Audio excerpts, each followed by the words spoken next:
Hello बच्चों, कैसे हो? उम्मीद करता हूँ बहुत अच्छे होंगे।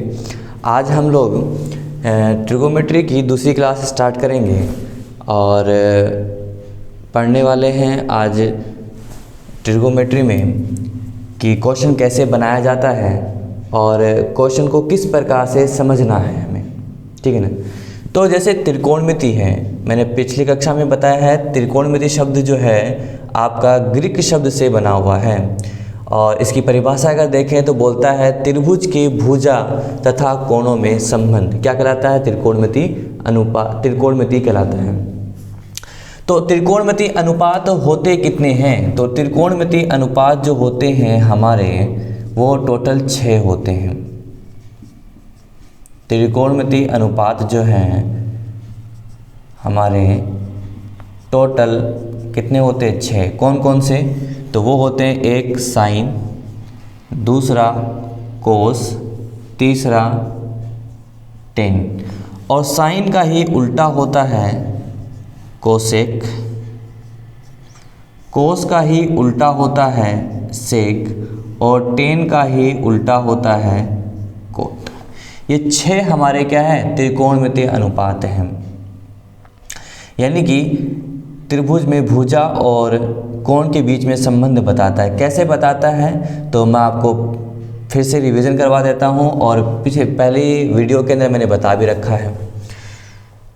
तो इस चैप्टर के अंदर जो भी ट्रायंगल यूज़ किया जाता है वो आपका होता है समकोण त्रिभुज, ठीक है ना। जैसे कि ये हमारे पास एक समकोण त्रिभुज है।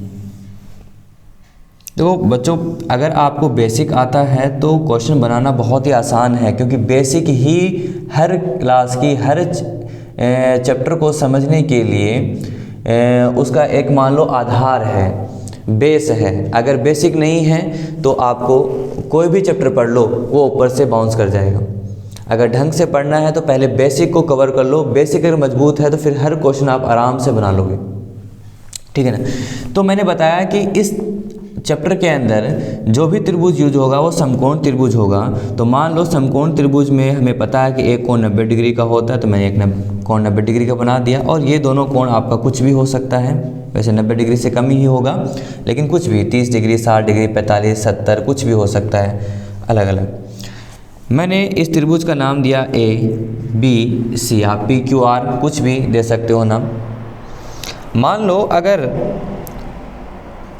इस त्रिभुज में भुजा का नाम लिखने के लिए बोलूं कि भुजा को पहचानो कि ये आपकी भुजा, ये भुजा और ये भुजा, आप क्या नाम दोगे इस त्रिभुज के अंदर?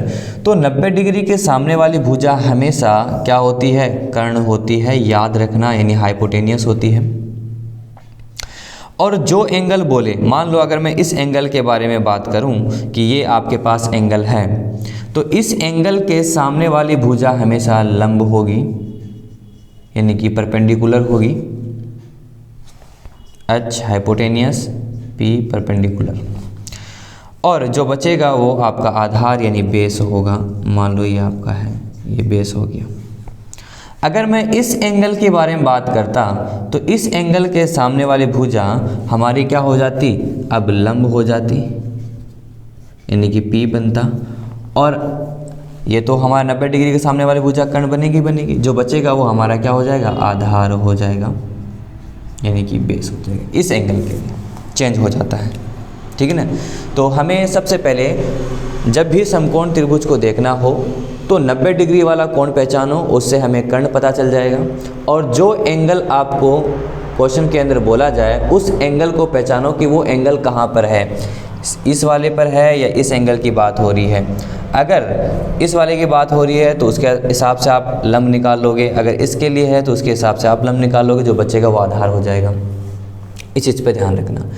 दूसरा डाउट ये होता है लड़कों का कि मान लो अगर कि सर ये कोण आपको पता है, कोण को हम थीटा से दिखाते हैं। अगर कोण को थीटा से रिप्रेजेंट नहीं किया गया इसके अंदर, या कोण के बारे में कुछ आपको नहीं दिया, सिर्फ आपको बोल दिया ये कोण है, इस कोण के बारे में बता रहे हैं, तो अगर कोण का मान थीटा दे दिया तब तो अच्छा है। अगर कोण का मान थीटा नहीं दिया है तो जो जिस भुजाओं के बीच में आपका एंगल बनता है उसका उस बिंदु का कोई ना कोई नाम होगा, ए सी पी क्यू जो भी नाम होगा वही हम कोण मान लेंगे, या कोण ए या सी कुछ भी आप रिप्रेजेंट कर सकते हो। या तो आप साइन थीटा, अगर थीटा दिया हो तो साइन थीटा कोस थीटा इस प्रकार से हो जाएगा, है ना, यानी सब में थीटा लग जाएगा। अगर आपका कोण नहीं दिया हुआ तो जो बिंदु का नाम होगा वही नाम दे दोगे, यानी साइन ए, है ना, कोस ए, इस प्रकार से आप लिखोगे। ठीक है। अब हम लोग देखते हैं कि इस चैप्टर के अंदर अगर आपको एक अनुपात दिया हो, त्रिकोणमितीय अनुपात दिया हो, तो हम भुजा कैसे फाइंड करते हैं, यानी एक त्रिकोणमितीय अनुपात का अगर आपके पास वैल्यू हो तो आप भुजा कैसे फाइंड करोगे, कैसे आप पाइथागोरस प्रमेय यूज़ करते हो, है ना, तो उस पर हम थोड़ा सा चर्चा कर लेते हैं।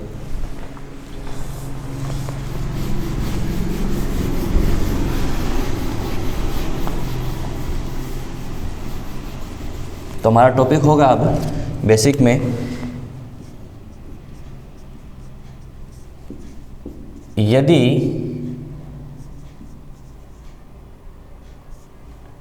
त्रिकोणमितीय अनुपात दिया हो, त्रिकोणमितीय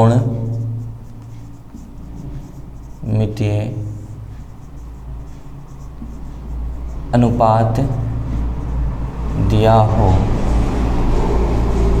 तब भुजा को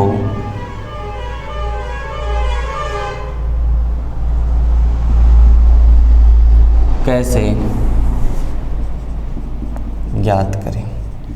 यानी अगर आपको एक त्रिकोणमितीय अनुपात दे रखा है तो उससे हम त्रिभुज, समकोण त्रिभुज के अंदर तीनों भुजा कैसे प्राप्त करेंगे उस पर हम चर्चा करें। ये हमारा टॉपिक है, क्योंकि मैं हर चीज़ को तोड़ तोड़ के पढ़ा रहा हूँ, मैं डायरेक्ट क्वेश्चन नहीं बना रहा, मैं पहले टॉपिक कॉन्सेप्ट आपको सिखा रहा हूँ, उसके बाद हम लोग क्वेश्चन पर जाएंगे, ताकि आपको क्वेश्चन जब मैं बताऊँ तो उसमें मेरे को ज़्यादा समझाने की ज़रूरत ना पड़े, आपको पहले से आता हो। जैसे मान लो उदाहरण के रूप में अगर मैंने आपको दे दिया, ये दिया है, मान लो ये दिया है आपको एक त्रिकोणमितीय अनुपात, कुछ भी मैंने दे दिया 10 थीटा बराबर में 10a बराबर में मान लो 3/4, है ना, किसी न किसी त्रिभुज का होगा ये 10a बराबर 3/4। हम जानते हैं 10a मैंने आपको बताया था लाल बटा कक्का, लाल बटा कक्का, ये होता है साइन, ये कोस और ये टेन। अगर 10 बोला जाए कि 10 जो है त्रिकोणमितीय अनुपात, उसमें भुजा में क्या रेशियो होता है, तो लंब बटा आधार, यानी कि 10 जो होता है 10a, या आप जो भी कोण मानोगे वो होगा लंब बटा आधार, यानी अल बटा ए, यानी लंब बटा आधार होगा, यानी भुजा में यह संबंध होता है। तो सबसे पहले आपको क्या करना होता है कि एक त्रिभुज बना लो अपने हिसाब से। मान लो मैंने एक त्रिभुज दे दिया, ठीक है ना, और एक कोण तो 90 डिग्री हो गई। अब एंगल ए के बारे में बात कर रहा है तो एंगल ए है ना, ये नहीं हो सकता, ये हो सकता है, ये हो सकता है, क्योंकि ये वाला तो समकोण है। तो कोई एंगल के बारे में बात हो रही है तो एंगल तो 90 डिग्री थोड़ी ना बोला आपको, तो ये ए नहीं हो सकता। ए आप ये ले सकते हो, है ना, इसको आप बी मान लो या इसको सी मान लो। अब इस एंगल के बारे में बात हो रही है तो ये हमारा कोण होगा। अब इस कोण के बारे में थीटा नहीं दिया तो हम यही ए यूज़ कर रहे हैं, देख लो, है ना। अब ये आपको त्रिकोणमितीय अनुपात दिया हुआ है, या आपने ट्रायंगल बना लिया, इससे आपको दो भुजा, यानी जब एक त्रिकोणमितीय अनुपात दिया होता है तो हम दो भुजा निकाल सकते हैं। देखो दो भुजा में आपको संबंध दे रखा है ना, दो भुजा आप फाइंड कर सकते हो फटाफट। कैसे, तो 10a जो है वो क्या होता है, लंब बटा आधार। इस ट्रायंगल के अंदर लंब क्या है, ये रहा, आधार क्या है, ये रहा, कर्ण क्या है, AC 90 डिग्री के सामने वाली भुजा कर्ण, कोण के सामने वाली भुजा लंब, जो बचा आधार। तो 10a इस कोण के लिए आपका हो जाएगा लंब बटा आधार होता है ना 10, लंब हो जाएगा BC, आधार क्या हो जाएगा AB बराबर में 3/4। अब जब इस प्रकार से अनुपात होता है ना, तो अनुपात से अगर आपको भुजा निकालनी है BC निकालना है और AB निकालना है। तो जब हम तुलना करते हैं तो हम यहाँ पे क्या मान लेते हैं, कांस्टेंट एक वैल्यू मान लेते हैं, एक धनात्मक संख्या मान लेते हैं कि मान लो इसके अंदर एक k गुना होगा। अगर मान लेते हैं तो k से k कट जाएगा वापस से, तो वापस 3/4 ही बन जाएगा। तो हम लोग क्या करते हैं मानने के लिए कि भाई एक्यूरेट हमारा जो ये, क्योंकि ये रेशियो है, इस भुजा और इस भुजा में रेशियो दे रखा है, तो रेशियो दिया हो तो हम एग्जैक्ट अगर हम भुजा निकालना चाहते हैं तो हो सकता है इस रेशियो में कुछ ना कुछ कांस्टेंट वैल्यू गुना होगा, तभी तो वो वैल्यू आएगा, क्योंकि ये रेशियो अनुपात दिया है ना। तो अनुपात से अगर आपको भुजा निकालनी है कि कितनी सेंटीमीटर की है या कितनी लंबाई की है, तो हम क्या करेंगे, BC को अगर हम माने यहाँ से भुजा निकालें तो BC ऊपर है तो ऊपर वाले 3 है तो 3 को k से गुना कर देंगे, और AB हमारा हो जाएगा यहाँ पे 4k। यहाँ k क्या हो जाएगा, तो यहाँ k एक धनात्मक संख्या होगी, k एक धनात्मक संख्या, k एक धनात्मक संख्या है। इस प्रकार से यानी कि जब त्रिकोणमितीय अनुपात होता है तो आपको उसका फॉर्मूला लगा देना है और उससे फिर आपको भुजा निकाल लेनी है, ऊपर वाली और नीचे वाली दोनों भुजा आप निकाल लोगे। बस k से गुना कर सकते हो, A B C जो भी आपको गुना करना है किसी कांस्टेंट वैल्यू से, धनात्मक संख्या से गुना करके आप तुलना करके निकाल सकते हो कि ऊपर वाला ऊपर के बराबर होगा, नीचे वाला नीचे के बराबर होगा, और लिख दोगे यहाँ k जो भी मान रहे हो, k मान रहे हो तो k लिखोगे, अगर a मान रहे हो small a B C D जो भी मान रहे हो वो लिख दोगे कि यहाँ पे एक वो धनात्मक संख्या है। तो हमें यहाँ से दो भुजा पता चल गई, एक BC के बारे में कि BC हमारी 3k की लंबाई के बराबर होगी और AB हमारी 4k होगी। जब आपको किसी भी समकोण त्रिभुज के अंदर दो भुजा के बारे में आपको पता हो और एक भुजा निकालनी हो तो हमेशा पाइथागोरस प्रमेय का यूज़ करते हैं, याद रखना हमेशा। जब भी समकोण त्रिभुज के अंदर दो भुजा आपको पता हो और तीसरी भुजा नहीं पता हो तो हमें पाइथागोरस प्रमेय लगा करके तीसरी भुजा हम फाइंड कर सकते हैं, पता कर सकते हैं। क्योंकि मैंने आपको बताया पाइथागोरस प्रमेय जो है हमेशा समकोण त्रिभुज के लिए ही लागू होता है और बाकी किसी त्रिभुज के लिए लागू नहीं होता। और समकोण त्रिभुज में हमें पता है कि जो भुजा होती है वो एक कर्ण होती है, लंब होती है और आधार होती है। इसी में आपका एक संबंध होता है पाइथागोरस में, ठीक है ना, उसको यूज़ करके हम निकाल लेंगे। अभी फ़िलहाल मैं सिर्फ आपको बता रहा हूँ कि ये त्रिकोणमितीय अनुपात अगर दिया हो तो भुजा हम कैसे फाइंड कर सकते हैं। तो हमने भुजा फाइंड कर ली, दो भुजा। अब तीसरी भुजा कैसे निकालेंगे तो मैं अभी बाद में बताऊँगा। फ़िलहाल अगर मान लो मैं एग्जाम्पल नंबर दूसरा ले लेता हूँ, ये मान लो यहाँ पे अनुपात मैंने कुछ और दिया होता, मान लो आपका साइन A है और ये है आपका 2/3। तो इस त्रिभुज के लिए मान लो यही साइन A है, एंगल यही आपके पास है और त्रिभुज आपने बना लिया। अब ये साइन A है, त्रिकोणमितीय अनुपात क्या है, साइन A। साइन के लिए क्या होता है, लंब बटा कर्ण, लाल बटा कक्का, लंब बटा कर्ण। लंब इस ट्रायंगल के लिए क्या है, ये कर्ण क्या है, AC। यानी कि साइन A को हम लिख सकते हैं BC बटा में AC, ये हो जाएगा 2/3। अब यहाँ से अगर मैं बोलूँ तुलना करो कि BC क्या होगा तो आप बोलोगे सर BC जो होगा ना वो हो जाएगा 2 को k से गुना कर लो, यानी कांस्टेंट वैल्यू से गुना करते हैं ताकि हमारा भुजा आ जाए, क्योंकि ये तो अनुपात है। ये जो हमारे पास है अनुपात होता है, अगर हमें भुजा निकालनी होती है तो हम क्या करते हैं, एक कांस्टेंट वैल्यू से गुना करते हैं। AC हमारा क्या हो जाएगा 3k, यानी ऊपर वाला ऊपर के और नीचे वाला नीचे के बराबर हो जाएगा। फिर यहाँ लिखना पड़ेगा, यहाँ k एक धनात्मक संख्या है।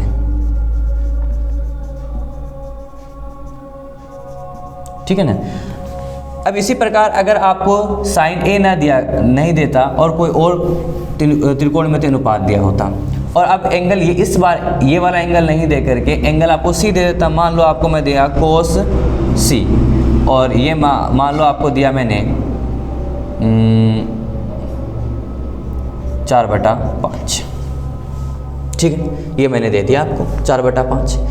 तो अब इस अनुपात को देखो किस एंगल के बारे में बात हो रहा है, C एंगल। C एंगल कहाँ पे है, ये रहा। इसके लिए आपका अगर ये एंगल के बारे में बात हो रहा है तो ये आपका लंब हो गया है ना, और ये आपका आधार हो गया, ये लंब हो गया, ये आधार, ये कर्ण। तो हमारा कोस फॉर्मूला क्या होता है, कोस में आधार बटा कर्ण, आधार बटा कर्ण। आधार क्या है इस त्रिकोणमितीय अनुपात के हिसाब से आधार हमारा क्या हो जाएगा, ये कर्ण क्या हो जाएगा, ये यानी कि आधार है हमारा BC और कर्ण हमारा है AC, ये हो जाएगा 4/5। मैं बोलूँ यहाँ से BC का मान बताओ तो आप बोलोगे BC बराबर हो जाएगा सर 4K मान लेंगे और AC हमारा हो जाएगा 5K, यानी कि BC हमारा 4K और AC हमारा 5K, ये मान पता चल गया। अब ये वाली भुजा हमें निकालनी है तो हम पाइथागोरस प्रमेय लगाएंगे और निकाल लेंगे, ठीक है। तो ये त्रिकोणमितीय अनुपात है, यानी अगर आपको एक त्रिकोणमितीय अनुपात दिया हो तो हम उससे दो भुजा निकाल लेते हैं और दो भुजा पता चल जाए तो उसे पाइथागोरस प्रमेय लगा करके तीसरी भुजा निकाल सकते हैं। और अगर हमें त्रिभुज के अंदर तीनों भुजा अगर पता है तो हम किसी भी त्रिकोणमितीय अनुपात को फाइंड कर सकते हैं। कोई भी त्रिकोणमितीय अनुपात अगर आपको निकालना हो 6 में से कोई भी, आप उसको तुरंत निकाल लोगे लाल बट्टा कक्का से, ठीक है ना। कैसे बनाएंगे, क्वेश्चन 8.1 के अंदर पूरा का पूरा 8.1 जो हमारा एक्सरसाइज है NCERT का, वो हमारा इसी लाल बट्टा कक्का पर ही डिपेंड होगा, इसी से ही बनेगा। और ये लगाते कब हैं, तो आपको त्रिभुज के अंदर तीनों भुजा पता होनी चाहिए और कोण के बारे में पता होना चाहिए, किस कोण के बारे में आप बात कर रहे हो, है ना। क्वेश्चन के अंदर किस एंगल के बारे में बात हो रही है। अब हम लोगों का दूसरा टॉपिक स्टार्ट करते हैं कि पाइथागोरस प्रमेय कैसे लगाएंगे।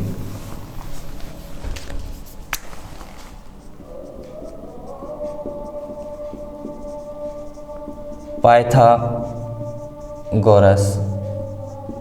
प्रमेय एक थ्योरम होती है, ये हमेशा समकोण त्रिभुज के लिए लागू होता है। यह हमेशा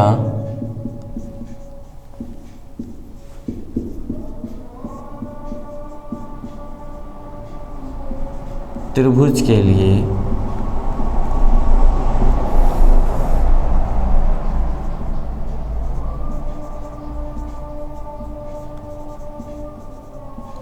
यह हमेशा समकोण त्रिभुज के लिए ही लागू होता है।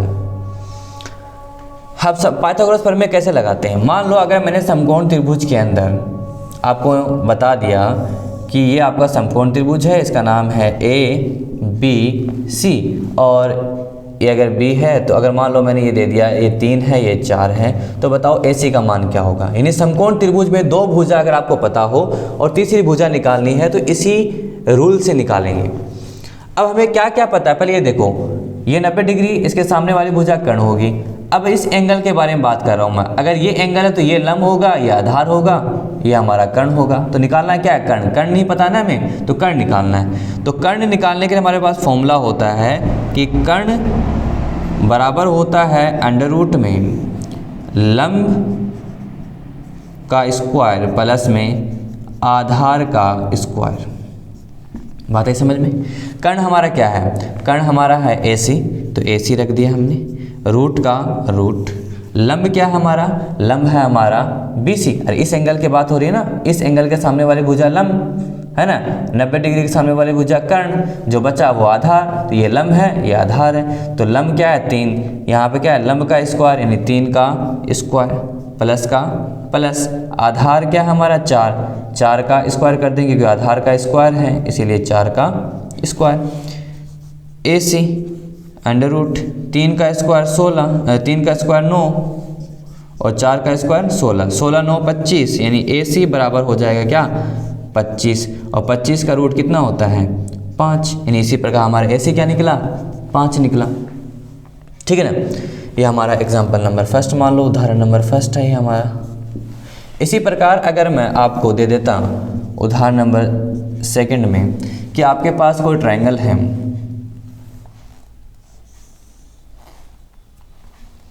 और ये है P, ये Q, ये R और ये ट्रायंगल है और इस एंगल के बारे में बात कर रहा मैं। तो अगर ये 90 डिग्री है तो ये तो पक्का हमारा है कि ये हमारा कर्ण होगा, और अगर ये एंगल है तो ये हमारा लंब होगा और ये हमारा आधार होगा। मान लो मैंने आपको दे दिया ये